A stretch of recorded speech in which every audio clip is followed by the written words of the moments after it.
Hi guys. So as I told you कि हम शुरू करेंगे आज से एक हीलिंग थेरेपी सीरीज़ का आगाज़ है मुकम्मल तौर पर। सो सबसे पहले तो ये वीडियो उन लोगों के लिए है जो कि टायर्ड हैं अपने इमोशनल ट्रॉमा की वजह से, but they can't stop living because they have duties, they have responsibilities. वो रास्ते तो चलते हैं, रास्तों को चलना है, वो वाली कहानी है हमारी। मेंटल एग्जॉस्शन मैं डिफ़ाइन करना चाहूँगी किसे कहते हैं। समटाइम्स ऐसा होता है ना, हमें नींद आ रही होती पर हम सो नहीं पाते। समटाइम्स ऐसा होता है कि हम जो रूटीन में काम करते हैं वो करने का दिल ही नहीं चाहता। समटाइम्स दिल चाहता है बस सारा दिन बंदा लेटा ही रहे। समटाइम्स दिल चाहता है कि कहीं चला जाए और कोई जानता ना हो। समटाइम ऐसा दिल चाहता है कि हम वापस शुरू से शुरू करें ना, कितना मज़ा आए, बट ऐसा होता नहीं है ना। Mental exhaustion can be over thinking. आप बार बार एक ही बात को बहुत तरीके से सोच सोच के ख़ुद को परेशान करते हैं। काश यूँ ना होता, काश यूँ ना होता, ऐसा ना होता तो क्या होता। अच्छा, इन सब के बीच में ना हम बीइंग अ वुमेन और बीइंग अ मदर, एक चीज़ जो मैं नहीं कर सकती वो ये है कि जो मेरा दिल चाह रहा है, जो मेरे इमोशंस चाह रहे हैं, मैं उस फ्लो में बह नहीं सकती क्योंकि I have a responsibility, I am a role model. माँ अपने आप में बहुत बड़ी जिम्मेदारी है। सो उसके साथ हीलिंग जर्नी के बारे में अगर मैं अपनी शेयर करूँ तो सबसे पहली चीज़ जो मैंने अपने अंदर अब चेंज करने के लिए कोशिश करी, मतलब चेंज करने का नहीं, इट्स मोर लाइक कि ना, जब आप किसी ट्रॉमा से निकलते हो ना तो you need to change everything, you should change everything. आपका सोना जागना उठना बैठना आप सब चेंज कर दें, you will see a difference. आपको अच्छा लगेगा। थोड़े टाइम तक वो आपको घसीट के ख़ुद को करना पड़ेगा, आपका दिल नहीं जाएगा, but after a time you will feel proud of it कि थैंक गॉड मैंने एफर्ट्स किए और आज मुझ में बेहतरी आ गई है। अच्छा, मैं जिस तरीके से बात कर रही हूँ ऐसा लगता नहीं है कि मैं किसी ट्रॉमा से गुजरी हूँ, बट ऐसा है नहीं। मैं अभी भी हीलिंग प्रोसेस में हूँ। मैं अभी तक अपने ट्रॉमा से मुकम्मल तौर पे निकली नहीं हूँ। अभी भी कुछ दिन ऐसे होते हैं कि मेरा कुछ करने को दिल नहीं चाहता, मैं रोने लग जाती हूँ बगैर किसी रीज़न के। मुझे गुस्सा आ जाता है, बिना किसी बात के मैं चिड़चिड़ी हो जाती हूँ, बट इट्स लाइफ। हम हर वक्त एक जैसे रह नहीं सकते ना। मैंने क्या किया, सबसे पहले जब मैं एक ट्रॉमा से गुज़री तो मैंने अपनी रूटीन को सबसे पहले चेंज किया। I wake up early in the morning. दूसरी जो चीज़ जो मुझे बहुत फ़ायदा हुआ जिससे, वो मैंने अपनी वॉक, एक्सरसाइज मैं घर पे पहले भी करती थी। एक्सरसाइजिंग एट होम के अलग फ़ायदे हैं।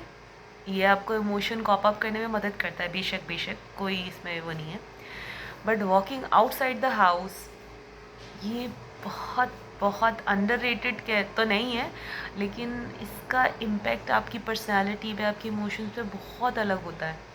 और मेरा पर्सनली मानना ये है कि मैंने इससे बहुत कुछ इम्प्रूव किया है अपने अंदर। It's very soothing.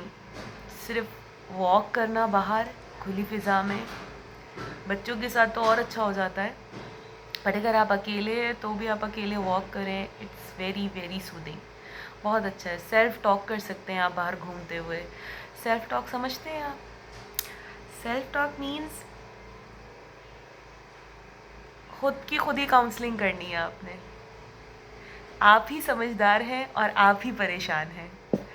मुश्किल है ना खुद को खुद ही समझाना, पर बड़ा मज़ा आता है because you know your weaknesses, और यू नो, आपको अपना बहुत अच्छे से पता है। ऐसा नहीं है कि आप जब किसी से बात करते हैं ना तो आपको एक डर होता है, जज करेगा मुझे, क्या सोचेगा मेरे बारे में, ये क्या सोचेगी मेरे बारे में।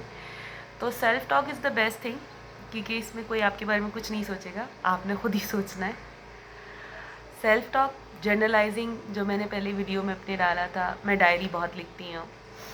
जब आपका पास कोई बात करने के लिए ना हो ना, तो आप एक कॉपी लें, पेंसिल लें और लिखना शुरू कर दें।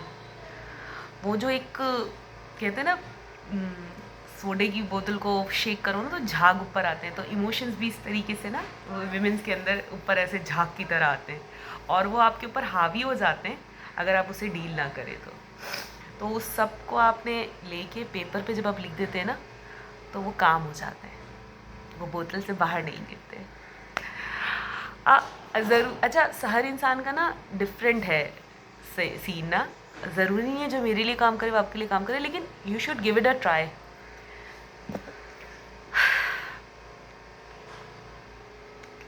इसके बाद जो मैंने चेंजेस किए, मैंने सोचा क्यों ना ये मैं लिखना या बताना शुरू करूँ लोगों को, जब मैं कैसा फील कर रही हूँ और कितना मुश्किल है अकेले सब कुछ करना। अच्छा, आप लोगों को मैं बताना चाहती हूँ कि मैंने अपनी टीन एज में थेरेपी सेशंस लिए हैं, काउंसलिंग ली है। I am not a rich person, मैं बता चुकी हूँ, मिडिल क्लास फैमिली से थी, तो I use to work for an NGO as a volunteer ना। हमारे वहाँ पे एरिया में कैंप्स लगते थे एक एनजीओ के, जो कि मेंटल हेल्थ पे काम करती थी, तो मैं एज अ वॉल्टियर काम करती थी, तो मुझे वहाँ पे फ्री में जाहिर सी बातें काउंसलिंग मिलती थी। वैसे भी वो काफ़ी चीप टोकन होता था उनका, 200 या 150 रुपये का टोकन होता था, जिसमें वो आपको काउंसलिंग भी देते थे और मेडिसिन भी देते थे, जो कि बड़ी एक्सपेंसिव और अच्छी मेडिसिन होती थी। खैर, मैंने काउंसलिंग ली है and I know what it felt like to take counselling. एक न्यूट्रल सा बंदा होता है या बंदी होती है डॉक्टर, जो कि बैठ के आपकी सारी बातें सुनती है, आपसे सवाल करती हैं और फिर एट द एंड वो आपको पॉजिटिविटी की तरफ लेके जाती हैं। तो उन सेशन से मैंने बहुत कुछ सीखा, बट वो टीनेज वाला माइंडसेट तो बहुत छोटा सा था। अब तो खैर मैं एक बहुत मैच्योर बन गई हूँ तस्नीम। उस वक्त की तस्नीम में आज की तस्नीम में ज़मीन आसमान का फ़र्क है। वो तस्नीम तो एक मामूली सी रिजेक्शन के ऊपर सुसाइड अटैम्प्ट करने वाली थी, और आज की तस्नीम के साथ बहुत बड़ा सानहा हो गया है, but still she is standing the strength. अच्छा, कुछ चीज़ें मैंने करना छोड़ दी हैं ना, जो मैं पहले करती थी। मुझे लगता है अगर आप लोग किसी ट्रॉमा से गुजरें तो आपको भी चाहिए। ये जो हम करती हैं ना औरतें, मतलब दुख हो रहा है लेकिन हम होने नहीं देते। हम कहते हैं नहीं नहीं नहीं नहीं, रोना नहीं है, रोना नहीं है, बस जब्त कर जाओ, फ़ौरन चेंज कर दिया, माइंड इधर उधर हो गए और ये माइंड डाइवर्ट कर दिया, किसी और काम में लग गए, और इमोशंस को निकालना नहीं है अपने अंदर से, अपने अंदर जब्त करके रखना। ये गलत है, बहुत गलत है ये। ऐसा नहीं होता कि वो अंदर रह के खुद ब खुद ही ख़त्म हो जाएंगे, या वो अपने हमारे अंदर ही आत्महत्या कर लेंगे, ऐसा नहीं होता।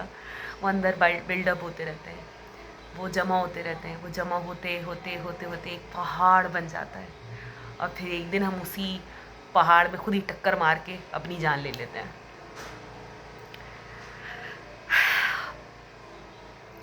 ऐसा नहीं करना चाहिए। It's okay to feel sad, it's okay to feel bad, it's okay. ये इंसानों की सिफ्त है, ये बड़ी आम सी बात है, इसमें कोई बुराई नहीं है कि आपको दुख हो रहा है, आपको बुरा फील हो रहा है, आपको बुरा लग रहा है, इसमें कोई बुराई नहीं है। जब तक आप किसी और का बुरा नहीं चाहते, तब तक इसमें कोई बुराई नहीं है कि आप अपने इमोशंस को, अगर आपको रोना आ रहा है तो रोएं, आपको गुस्सा आ रहा है तो किसी चीज़ पे उस गुस्से की बात को लिखकर उस पेपर को फाड़ दें, इतनी जान से फाड़ें जितना आपको गुस्सा आ रहा है, जितना शदीद। तकिया मुंह पे रख के शाउट करें, चीख मार के अपने अंदर का जितना भी गुबार है बाहर निकाल दें, मेरी तरह रिकॉर्ड करें, खुद को देखें, अपनी आवाज़ रिकॉर्ड करें, खुद सुने अपने आप को। आपको फ़र्क महसूस होगा, इससे फ़र्क महसूस होगा, लिटरली होगा।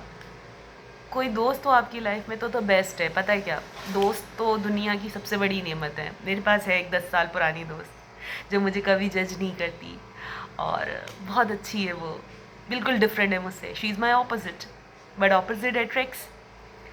वो मुझे कभी जज नहीं करती। एक फ़नी बात बताती हूँ। आई सेड कि ना, Munazza, Munazza I am feeling like ना मेरी ज़िंदगी ख़त्म हो चुकी है और ज़िंदगी में अब कुछ बचा ही नहीं है। उस एक शख्स के लिए मैंने अपने आप को वो मुझसे इतनी नफ़रत कैसे कर सकता है, आई सेड टू हर, वो मुझसे इतनी नफ़रत कैसे कर सकता है। And what she replied, she is Punjabi, Tasneem अगर वो करता है तो क्या कर सकते हैं। एंड आई वाज लाइक यार इतना भी सच नहीं बोलते। She is very adorable. तो मुझे कभी जज नहीं करती और वो ऐसी बातें करती है जो बड़ी प्रैक्टिकल है, लॉजिस्टिक है, and I really like it.